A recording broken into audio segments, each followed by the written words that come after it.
All right, so the first thing you're gonna want to do after you've made your emboss template is to make your paper model. What you wanna do first is hold this nice and tight down on top of your extra cardstock. If you've lost your piece of cardstock paper and you no longer have it in your bin, I have a couple extra sheets on my desk you're welcome to have. After you've traced around the template, one of the things that we have to do whenever we are making a metal base for our pin is that we have to have extra metal for our walls to sit on. So you're going to take your ruler and you are going to measure at least 1/8 of an inch out around your entire shape. If you're not sure where 1/8 of an inch is, if you split an inch into 8 equal parts, you'll find those lines and you just go into the first one that you see. I'm just gonna measure a couple and then I'm gonna eyeball it, just having my shape be a little bit past that 1/8 inch mark, just so I have a little bit of extra wiggle room. And I wanna keep that same even distance as I'm going around my entire shape.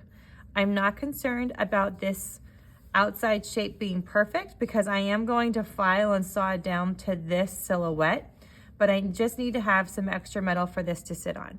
So that's step number 1. Once you have your base, you can cut it out with scissors and move on to making your walls. There is a specific height that you want to make sure that your walls do not exceed. So your wall height should not exceed 1/8 of an inch. I would not have it be smaller than 1/16 of an inch because then it's going to be really hard to work with. What I recommend is for every single person to do 1/8 of an inch wall height. Any smaller than that is going to be really, really hard to work with. So hopefully you have a nice straight edge somewhere on your cardstock. Along that straight edge, take your ruler and mark where that 1/8 of an inch is several times. Once you have multiple dots down, you can use your ruler and trace along those dots.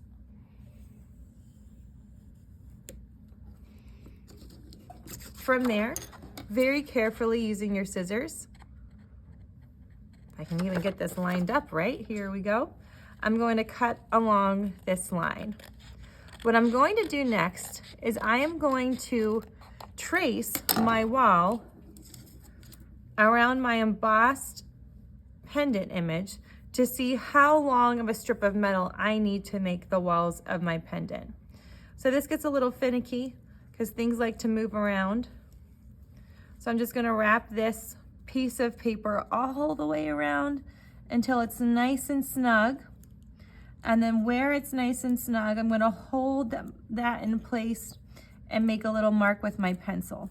I don't wanna do what I just did where I bent that piece of paper, so I'm gonna try it again. You wanna make sure you don't have any gaps in the paper as well, and that it is sitting right along the edge.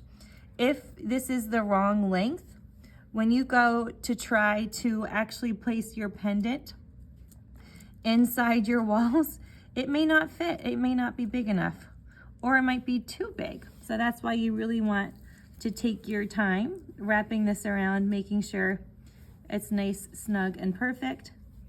I'm gonna make my mark, cut it along there, and then this extra piece of paper, I'm gonna crumple up so I don't get confused and know that, okay, this is the length of my walls, this is the length of my base, I've made my paper model, and it's always good to double check to make sure that this wraps around and works. And it does for mine. So the next step that I'm going to do is I am going to take my tracing paper and I'm going to trace around the outside of my base of my paper model. From here, remember, whenever we prepare this on metal, we have to leave a 1/4 inch gap around the outside of the shape we want to cut. Then I can choose my metal. You have a couple different options for this project. You can do copper, nickel, silver, or brass. I'm going to do copper because copper I can patina and have it turn black. Whenever I prepare the metal and prepare my piece, I want to make sure that first I can get my piece to fit inside, and I want to make sure I can place it to where I'm not using up that much metal. And right here is a great spot for me. I don't want to put it smack dab in the middle because I'm wasting all of this metal surrounding it. So I'm going to put it right up against the side. To prepare your piece to be sawed out, make sure you put a thin amount of rubber cement everywhere your paper is going to be on the metal. Notice it's not globbed up, it's just a smooth layer. And I'm going to do the same thing with my paper. I don't want it too globbed up, I just want a nice thin layer. As that's drying, I can set up my saw frame.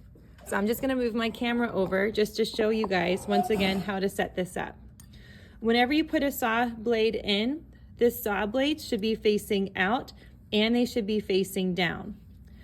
The end of your saw blade should just touch the top of your saw frame. You need to stand up, push forward, and while you're pushing forward, that saw blade should just be sitting on the very end, so it's reaching the end here. And while I'm putting pressure on it, I'm going to tighten it. When you hit the metal, it should be a really nice high ping, and then you know you're good to go to start sawing. This is dried up fairly well, so I can place it onto my piece like so. And then I can scrub off the extra metal. I already have a piece ready, so I'm going to use this. Whenever you start sawing, you want to make sure that your saw blade is perpendicular to the metal. And that as you saw, you're moving the metal, you're not twisting your blade back and forth. So because everyone's doing an oval or a circle, this should be fairly easy to do.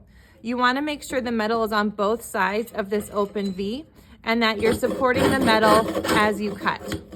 If, for instance, you need to stop sawing as you're cutting, you can just loosen up the blade, pull it out, retighten it when you're ready to go.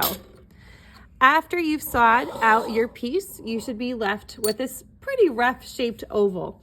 The only thing left that you have to do today is, The only thing left you have to do today is to get 320 grit sandpaper, and I want you to sand out any imperfections in the metal itself.